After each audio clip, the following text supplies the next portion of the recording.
Buenos días, tardes, noches, no sabemos muy bien cuándo vais a poder ver este podcast, este primer episodio de Al Fresco. Me acompaña el periodista y activista extremeño Javi Romo. Javi, ¿por qué un podcast extremeño? Bueno, Irene, pues también lo mismo digo que tú, buenas noches, tardes, mañana, yo ya no sé la gente cuándo lo va a ver, por lo tanto cada cual que decida cuándo lo va a ver, ¿no? ¿Por qué es necesario un podcast extremeño que se llama Al Fresco? Bueno, Al Fresco lo vas a explicar tú, ¿no? Pero es necesario un podcast extremeño para romper con el cerco mediático que hay en España de el madricentrismo, ¿no? De que haya fuera de la M30 cada uno tenga sus herramientas como este podcast, que además queremos emitir no solo en vídeo en YouTube, sino que también se va a emitir en Spotify y en otras plataformas sonoras para que tú te la puedas poner en la radio con tus hijos en el coche mientras que los llevas al colegio, ¿no?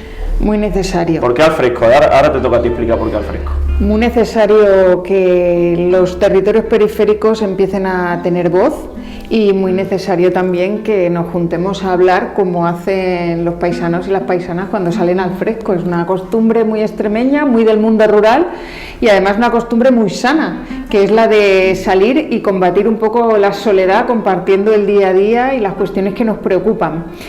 Además, a mí me parece también que salir al fresco es como un poco revolucionario en este mundo tan individualista y bueno, muy anticapitalista también, ¿por qué no decirlo, no? Así que lo hemos titulado así, Al Fresco.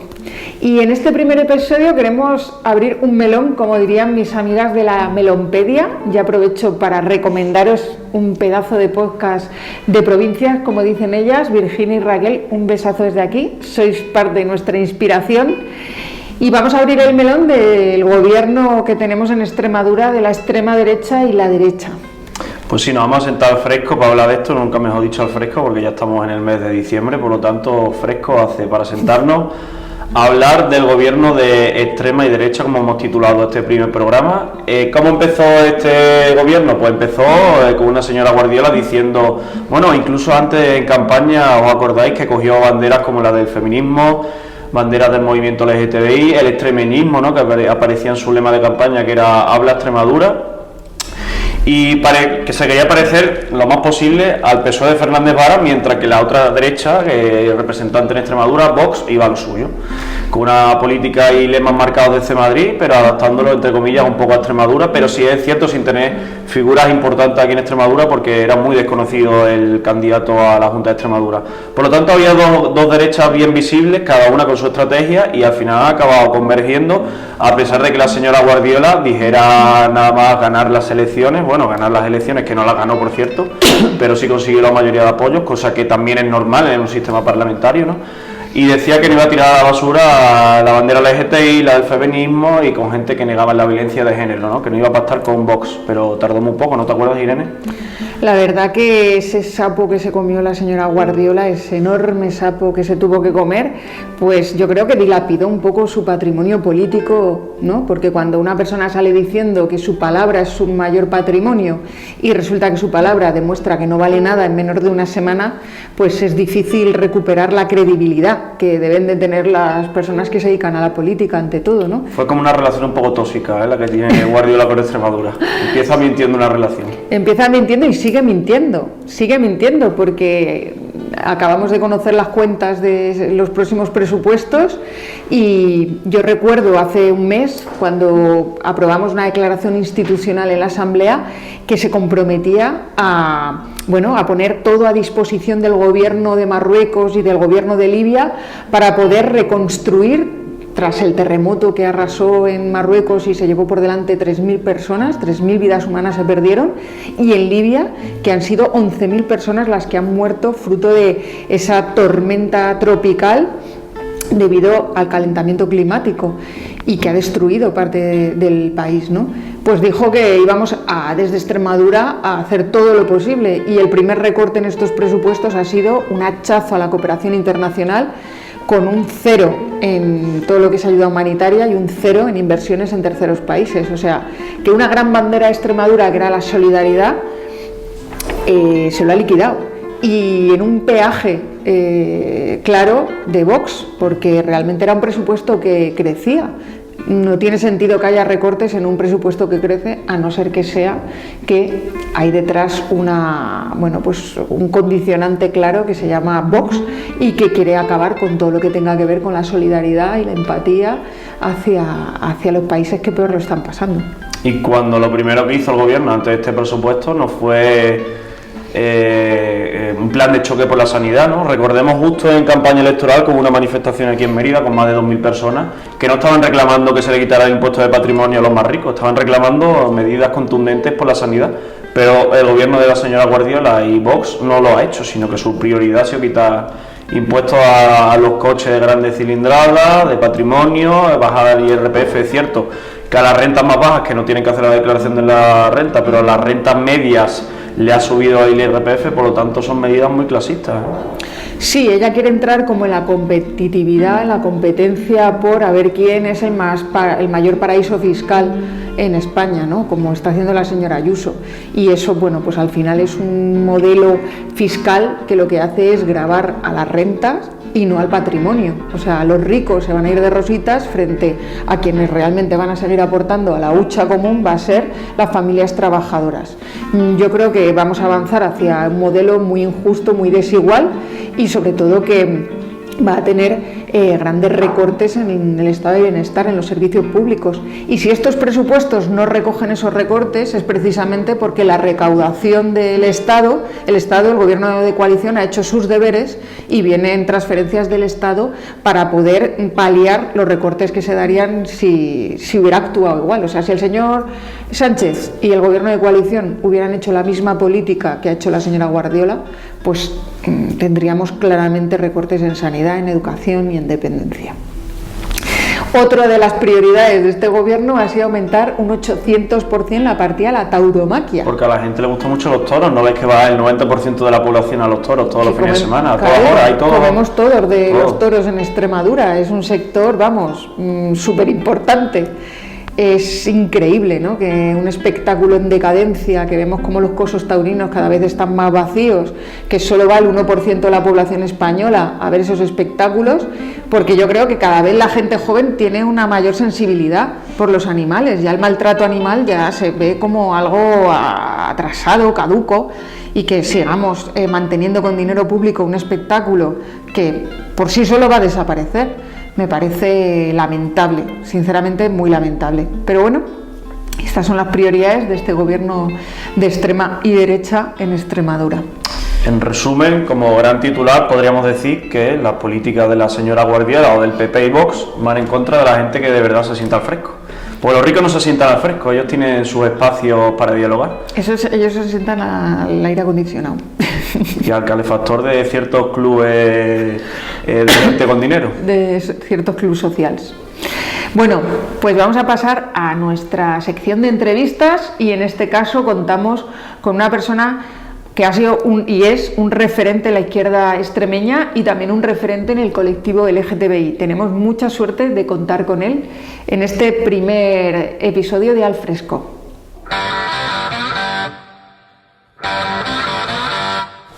Estamos hoy aquí con una persona de gran relevancia en la izquierda extremeña, una persona que ha sido parlamentaria, ha sido coordinador de Izquierda Unida y ha sido un referente para el colectivo LGTBI, sigue siendo un referente para el colectivo LGTBI, porque además ha sido la primera persona que ha salido del armario en un parlamento, en este caso en el Parlamento extremeño. Hablamos de Víctor Casco.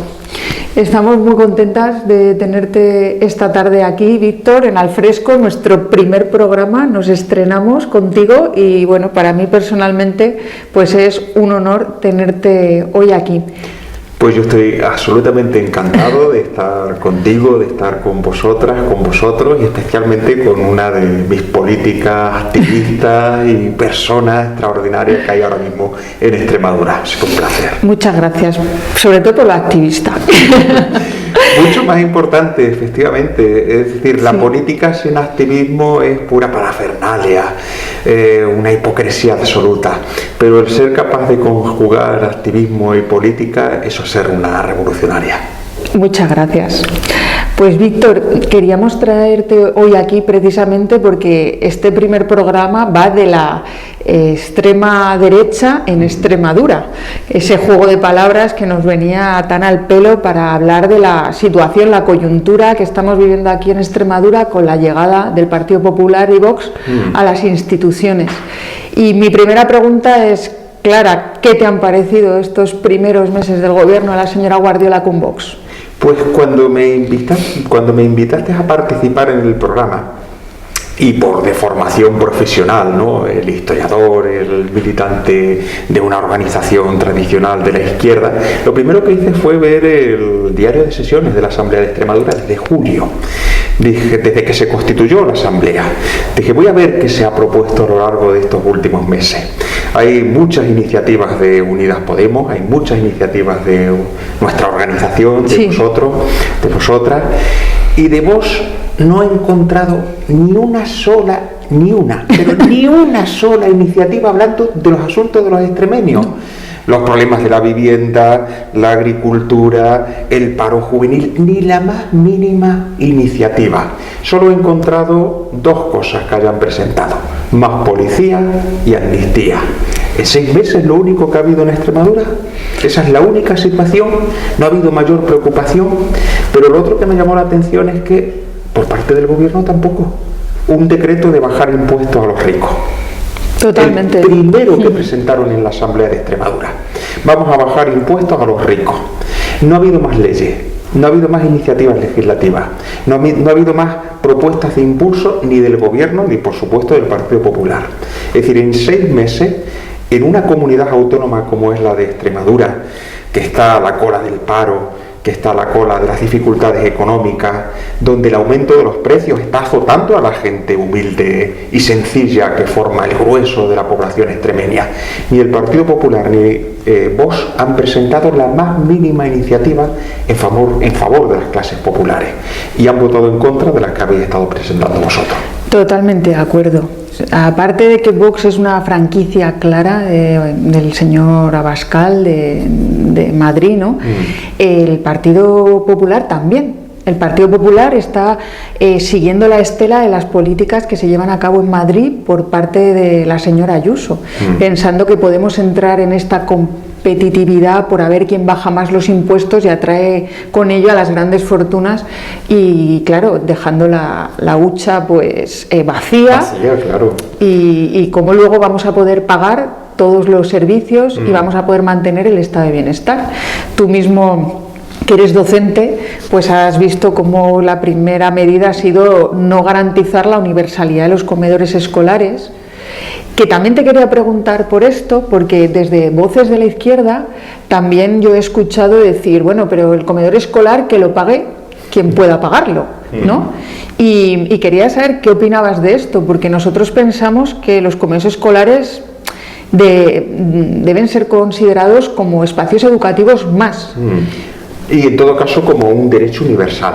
Ahí siempre hay que diferenciar entre lo que es un derecho asociado a unas dificultades económicas, y efectivamente en ese caso solo deberían recibirlo las personas que tengan dificultades económicas, y los derechos que son universales. Por ejemplo, la educación pública. La educación pública es un derecho universal y por lo tanto alcanza al conjunto de la ciudadanía, cobre 1 millón de euros al año o al mes, o cobre 1.000 euros o 800 euros al mes, porque es universal. En el caso de los comedores escolares yo defiendo que tiene que ser una medida universal. Y además, no nos engañemos, cuando se habla de los ricos en Extremadura, las rentas altas en Extremadura no llegan a 3.000 personas. Y esas 3.000 personas, primero, no van a estar en la escuela pública y no van a estar en los comedores escolares. Por lo tanto, garantizar la gratuidad escolar es garantizar el acceso a una comida decente a la inmensa mayoría de los extremeños. Y fíjate, hay un caso curioso. Cuando yo ejercía la política en la Asamblea de Extremadura, en el momento duro de la crisis económica del 2008, donde también en su momento el gobierno de Monago amenazó con eliminar una parte del comedor escolar, nosotros insistíamos en lo siguiente: el comedor escolar era el que garantizaba que que las familias pudieran garantizar un plato, Exacto. 3 platos básicos, una comida al día, para muchísimas familias. Y insistíamos además que debía mantenerse durante el verano, porque para muchas familias era la única posibilidad que tenían de alimentar decentemente a sus hijos. Es una necesidad en Extremadura haber quitado 60 millones para las rentas, 40 millones para las rentas más altas, y eliminar 25 millones para los comedores escolares. Eso es una barbaridad. Sí, totalmente. Concuerdo totalmente contigo. Y creo que además hay que ir más allá, ¿no? Que el comedor escolar tiene que ser un lugar donde eduquemos también a las próximas generaciones en una alimentación saludable, sana, y creemos sinergias con nuestro sector primario, pues con productos de temporada, de cercanía, ¿no? Donde los pequeños productores también puedan ver que hay un nicho comercial ahí en la restauración pública, que puede, comedores escolares, centros de día, todo eso, para poder sostener las rentas del campo, las rentas agrarias. Pues otra pregunta que quería hacerte como docente es sobre el auge de los delitos de odio, ¿no? El otro día hubo una concentración en Cáceres, tu ciudad, por el acoso, el acto que sufrió un activista, Ángel Andreo, que fue perseguido por personas al grito de maricón. Y bueno, pues fue un acto, obviamente, un delito de odio, un acto absolutamente deleznable. Y a este acto, a esta concentración, acudió María Guardiola, la presidenta de la Junta de Extremadura. Y fue además el mismo día que casualmente en Madrid había miles de personas manifestándose en la Puerta del Sol, porque la señora Ayuso, también del Partido Popular, había eliminado por decreto de urgencia la ley, había derogado la ley LGTBI. Tú además has sido una de las personas artífices de esa ley, que por desgracia el Partido Socialista ha dejado abandonada en un cajón. Y bueno, pues me gustaría que nos dieras tu opinión sobre qué está pasando en las aulas, ¿no? Para que esto esté creciendo, para que veamos cada vez más casos de bullying, de violencia sexual. Hemos visto en Almendralejo con el caso de las niñas y la inteligencia artificial. Entonces, ¿qué opinas? Efectivamente, ahí hay varios elementos, ¿no?, que se puede analizar. El caso de la agresión al compañero en Cáceres a mí me pareció terrible. Me vino a la memoria un hecho que sucedió hace 80, 90 años en Madrid, cuando un histórico de la copla española, Miguel de Molina, que además era republicano y homosexual, ¿no? Dos crímenes para la extrema derecha de la época, que era el franquismo, para los nacionalcatólicos. Estaba interpretando una de sus canciones en el Teatro Real de Madrid, y los falangistas de primera fila empezaron a llamarle marica, marica, marica, hasta que en un momento él paró la orquesta, se acercó al escenario y dijo: marica, no maricón, que es una bóveda. Esa reivindicación del insulto, ¿no?, de quienes nos agreden. Eso es lo que sufrió este muchacho en Cáceres, ¿no?, ese maricón que le estaban llamando, ¿no?, para humillarle. Está habiendo un cierto auge en nuestra sociedad, y también yo lo veo en nuestras aulas, sobre todo en el caso de los muchachos, no tanto las muchachas son más combativas, afortunadamente. Y hay un problema grave, es la autocensura que a través de distintas acciones se está consiguiendo que el profesorado termine por asumirlo. Es decir, hay profesores que terminan autocensurándose porque están ahí los de Vox, están los medios de comunicación de extrema derecha. Por el miedo. Efectivamente, ¿no? De qué va a pasar, me van a presionar, me van a llevar a un juzgado. Una prueba palpable lo tenemos en una de esas iniciativas que presentó el Vox en la Asamblea de Extremadura, para disfrazándolo, pero en la práctica para imponer un PIN parental. Sí, y decía totalmente. Que hay determinadas cosas que puede poner en peligro la inocencia de nuestros jóvenes. ¿Y qué es lo que puede poner en peligro la inocencia de nuestros jóvenes? Garantizar la diversidad sexual. Exacto. Las libertades de la gente. El que no se insulte, no se humille a una persona por su orientación sexual. Eso es poner en riesgo la inocencia de nuestros jóvenes. Luego no les va a parecer mal que la Federación de Caza dé clases de cómo se manejan armas sin ningún en las problema. Aulas. Eso de la inocencia no la... Ahí no hay ningún problema. Ahí no hay problema con la inocencia. Toros, Sí. todo lo que sea la vieja España de pandereta del poema de Antonio Machado, ¿no? La España de sacristía, la España cerrada, negra, terrible. Para eso no hay ningún problema. Pero si estamos hablando de libertades, de ser tolerante, de ética, eso ya es adoctrinar a los jóvenes. Exacto. Y pervertir la inocencia. A mí me parece terrible. Pero hay gente que termina asumiendo esa autocensura. A mí eso es lo que me preocupa. Que el profesorado, la gente que se dedica a la enseñanza, la gente que está trabajando haciendo cursos en los institutos, para que la gente que salga de nuestras aulas sean buenos ciudadanos. Es decir, para que tengan conocimiento, pero sobre todo, y muy importante, para que esos conocimientos los apliquen con ética, para que salgan ciudadanos que quieran ser dignos, que quieran trabajar en favor de la gente. Pues se está generando una cierta dinámica de miedo que nos coarta al profesorado, y al mismo tiempo entre una parte del alumnado. Ellos ven que agredir a una muchacha, insultarla, llamar a alguien maricón, que está bien visto, ¿no? Que ya no tiene esa censura que tenía hace social 5 o 6 años, que ya no la tiene, que no pasa nada, ¿no? Nosotros estamos apreciando ese auge de opciones extremistas, machistas, homófobas en las aulas. Lo estamos combatiendo. Yo no tengo ningún problema en informarles a los señores de Vox que yo, como profesor de enseñanza secundaria de la escuela pública, como tutor, además de un grupo de cuarto de la ESO, estamos trabajando los derechos humanos en mi tutoría. Por ejemplo, el viernes vamos a hacer un acto en mi instituto en conmemoración de las mujeres que han sido asesinadas a lo largo de este último año, en lo que llevamos de año. Vamos a hacer ese acto, y además debo decir con todo el orgullo del mundo que los alumnos que van a participar y que se han presentado voluntarios de mi clase son todos chicos comprometidos, que no quieren estar del lado de los que pegan a las mujeres, sino enfrente. Y quiero decirlo con toda la seriedad porque ahora mismo Vox ha dicho a nivel nacional, y lo están haciendo en Extremadura, que hay que boicotear todos los actos en homenaje a las familias, a las mujeres que han sido asesinadas por la violencia machista. Hay un partido en España que está diciendo que hay que boicotear cualquier acto en homenaje, en solidaridad con mujeres que han sido asesinadas por hombres. Qué terrible. Terrible.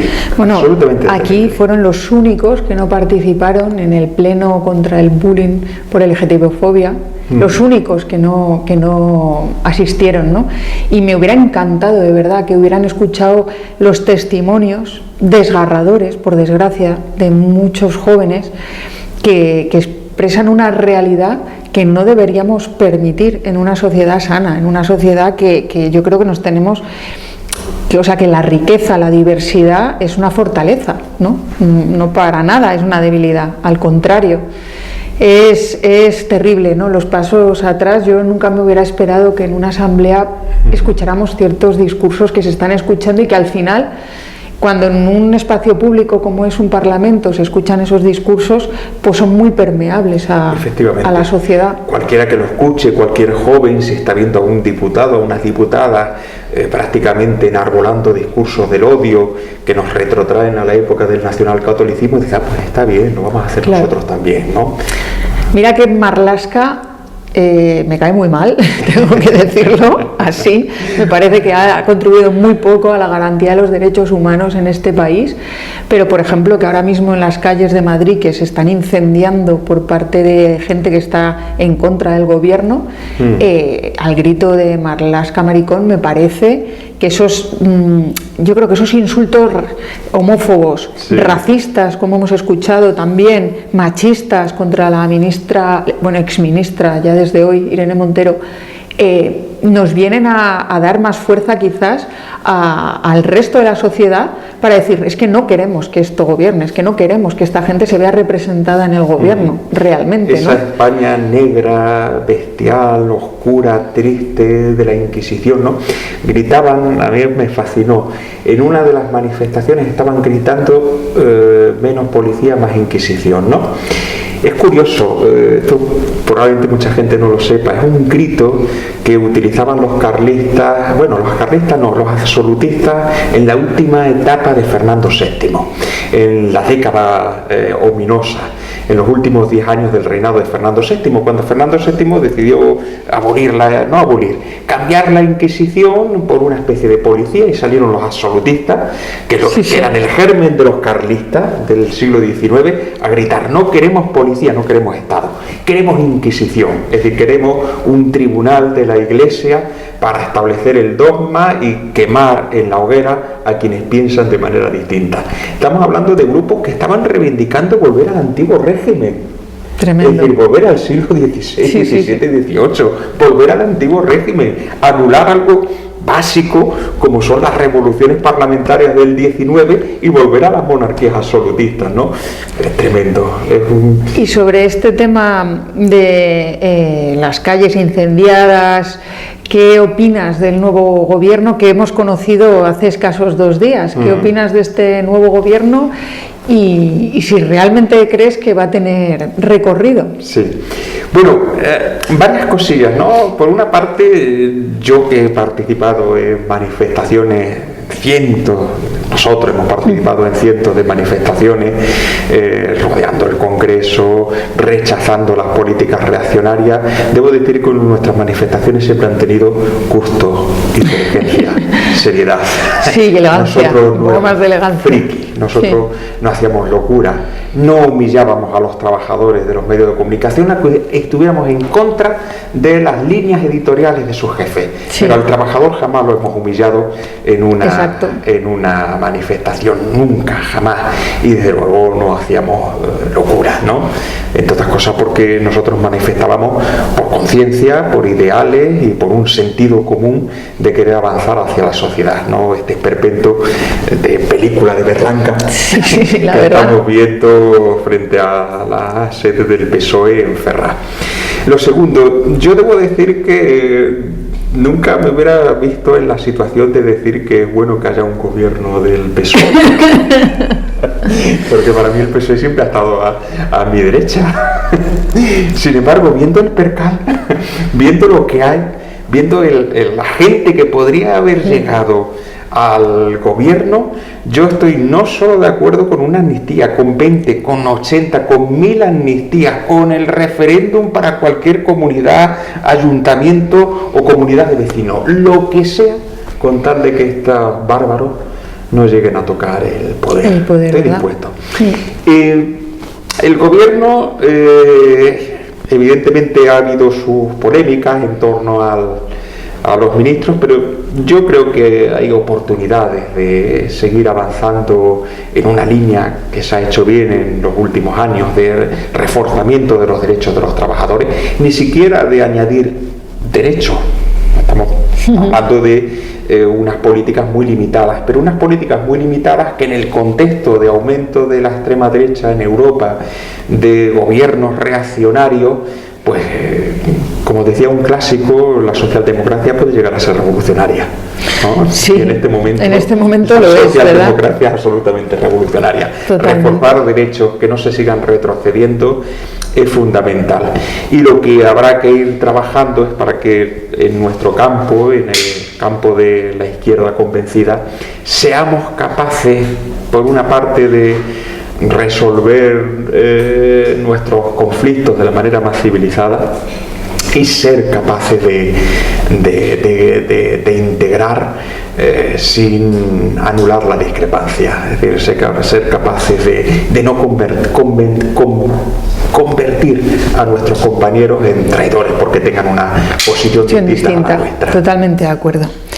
La última pregunta que te quería hacer, Víctor, y es que la identidad extremeña se ha ido a veces construyendo en función siempre de oposición a Cataluña, ¿no? Ibarra lo hizo eso, tejió eso y se ha quedado muy impregnado, ¿no? Y ahora vemos cómo María Guardiola quiere recuperar, es más, la derecha ahora cita mucho a Ibarra como un referente, ¿no? Mira lo que dice Ibarra, que van a violar a 40 millones de españoles si se aprueba la amnistía. Y a mí me gustaría que además tú también, eso, como eres historiador, nos pudieras alumbrar cómo podemos construir una identidad extremeña alejada de siempre esa construcción en frente a o esa catalanofobia o no podemos construir algo que realmente sea positivo y de identidad en nuestro propio territorio. Absolutamente. Bueno, la apelación que esté haciendo ahora Guardiola a Ibarra a mí no me sorprende. Monago también lo hizo. Ellos reconocen a Ibarra a su sueño erótico, el caciquismo. Sí, Ibarra, por mucho que se disfrazara de socialista, era un cacique de toda la vida, un señorito que ha humillado a la gente humilde de Extremadura. Él decía que le ponía una vela al trabajo y una vela al capital, pero le ponía todas las velas al capital y solo ruedas y palos a los trabajadores. Entonces yo entiendo perfectamente que ellos quieran entroncar con esa etapa de caciquismo, de persecución del disidente y de pura palabrería. A nosotros no nos ha humillado nunca Cataluña. A nosotros nos ha afectado las políticas económicas potenciadas por el gobierno, por los gobiernos que ha habido desde el siglo XIX. Ha habido un diseño del capitalismo en España que decidió que las industrias debían estar localizadas en la periferia y en Madrid porque era la capital, y la meseta castellana y la meseta extremeña, la penillanura extremeña, tenía que ser una tierra dedicada a cultivar en explotaciones controladas por los latifundistas. Eso es lo que se decidió desde finales del siglo XVIII y se mantuvo a machamartillo en el siglo XIX. La etapa en la que mayores extremeños emigraron, pasamos de 1.600.000 personas a 1 millón de habitantes, y se sigue manteniendo en la actualidad ese 1 millón de habitantes, fue en la época del franquismo. Cuando aquí se habla del desarrollismo en la época del franquismo, ¿no?, que queda muy bonito en algunos manuales, ¿no?, en los años 60 y 70 del franquismo, el desarrollismo, pues el desarrollismo supuso en Extremadura que el 40% de los extremeños tuvieran que irse de esta tierra para ir a trabajar a Europa y sobre todo a la periferia. Eso fue el franquismo en Extremadura y eso fue una decisión política. ¿Cuál es la reivindicación, cuál es la identidad que debemos tener los extremeños? Víctor Chamorro, en un libro que se llama Pasión extremeña en 13 actos, decía que Extremadura había padecido demasiado, que tenemos motivos para reclamarle al gobierno que sea que cumpla con la deuda histórica con esta tierra, que hemos padecido demasiado, pero que hay que pasar del padecer, del lamentarse, por el hacer. Y en este sentido tenemos memoria histórica.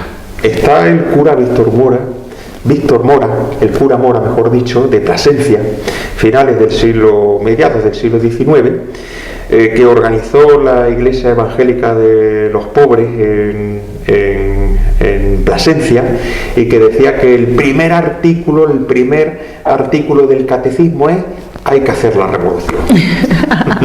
Hay que hacer la revolución por los pobres. Tenemos la memoria también de los revolucionarios extremeños que estuvieron en las Cortes de Cádiz exigiendo la abolición de la Inquisición, la libertad de expresión, unas mejoras económicas, las libertades. Tenemos la memoria también de quienes ocuparon la finca en 1936 para reclamar la tierra para el que la trabaja.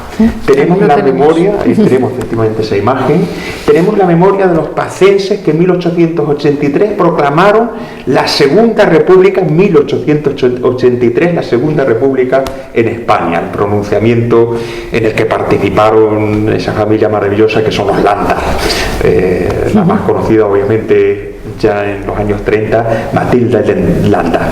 Tenemos una memoria de extremeños que han luchado, que han trabajado, que se han rebelado, y esa es la que nosotros tenemos que construir, no contra los catalanes, no contra los vascos, no contra otros pueblos de Extremadura, sino para construir una sociedad española, construir una sociedad extremeña donde nosotros dejemos de padecer para que tengamos lo que nos merecemos. Totalmente, Víctor.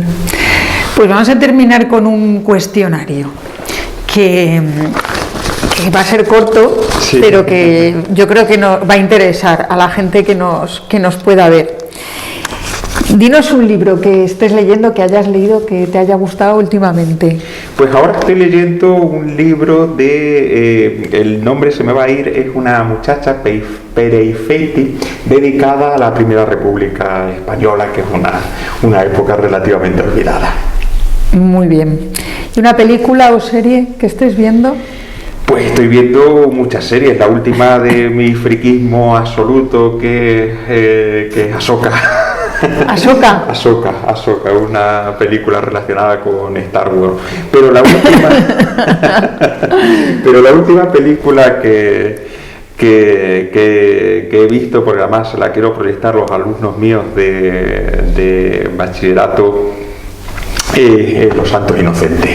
La he estado revisionando muy importante. Porque yo quiero analizar con ellos la sociedad campesina y humillada de la Extremadura de los años 60 y 70. Muy, muy buena esa película. Dinos tu desayuno favorito, porque si alguien que nos esté viendo no conoce los desayunos de Extremadura, sobre todo de Badajoz, pues está perdiendo lo más grande que hay. Totalmente. Yo soy muy clásico, es mi desayuno favorito, que es una tostada de aceite y jamón, sin tomate, aceite. Tú eres de los míos, tú eres de los míos. Un lugar para perderte en Extremadura. Hervás, qué bonito, tiene que estar ahora en otoño. Hervás para mí es el pueblo, la ciudad, el sitio más espectacular, más bonito, la judería, el entorno de montaña, los bosques de castaño, todo, ¿no? A mí Hervás me parece fascinante. A mí también me parece un lugar mágico y en otoño más aún. Y una pregunta un poco más así picante. ¿Con quién pasarías una noche loca tú del panorama político actual? Más allá puede ser de los ministros actuales. Dinos. Pues ahí me pido. Pero una noche loca, una conversación una noche intensa. Pues debo reconocer que a mí me resulta muy atractivo el actual presidente del gobierno. Tiene su punto, claro que sí. Tiene su puntillo, sí, pero a mí me parece que uno que sería especialmente pícaro e interesante es Alberto Garzón, porque es buena gente, pero yo creo que las mata callando.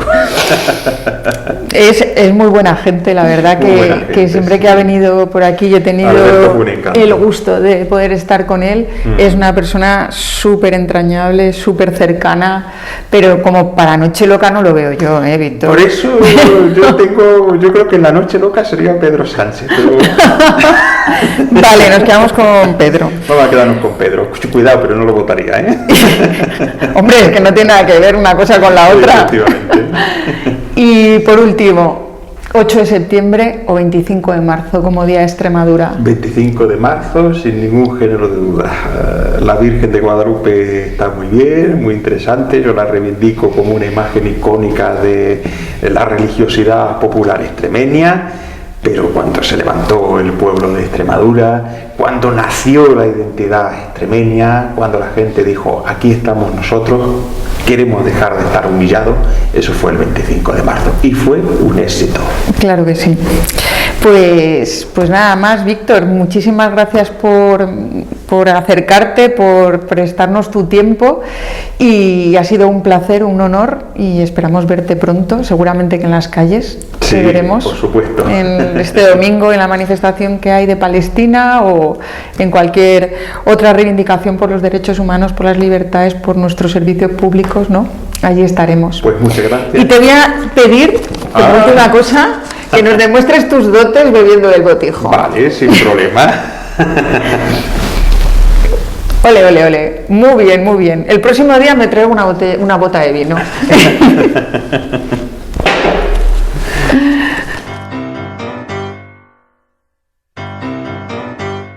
Bueno, pues vamos a pasar a la última sección de este primer al fresco, que os espero os haya gustado.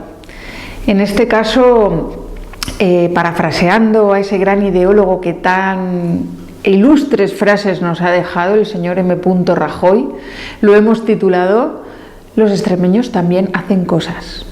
Queremos que desde distintos puntos de nuestra geografía, extremeños y extremeñas nos envíen sus vídeos explicando tradiciones culturales, dichos, bueno, cuestiones que acerquen más la cultura extremeña. En este caso vamos a acercarnos a la recogida de la aceituna, que, como sabemos, muchos extremeños y extremeñas están llevando a cabo estos días, y muchos otros vendrán desde otros puntos del país seguramente a ayudar en la cosecha de aceitunas el próximo puente de diciembre. Así que conectamos. Buenos días, Extremadura. Soy Luismi de Castañar de Bor, tengo 43 años. Después de 18 años trabajando en Madrid, una multinacional, me he venido al pueblo y aquí estoy en Los Olivos. He registrado mi propia marca de aceite de oliva. Desde la pandemia, que estuve un año aquí teletrabajando, pues empecé a heredar un poco los olivos de mi padre, y aquí estamos en la tarea, apostando por volver a la tierra y por mantener los pueblos vivos. Así que esperemos que podamos continuar y que no se mueran los pueblos, y defender este producto que tenemos aquí. Que no venga nadie a aprovecharse de él, que sepamos venderlo, valorarlo, comercializarlo, y que la gente pague lo que merece, el trabajo y la calidad. Y bueno, pues esto es lo que hay. Así que arriba Extremadura, vamos para allá. Su bandera tiene que volver a ondear. Tierra de ausencias que duermen bajo tierra en las cunetas. Tierra sin pan en el arrabal. Miedo callado, silencio impuesto.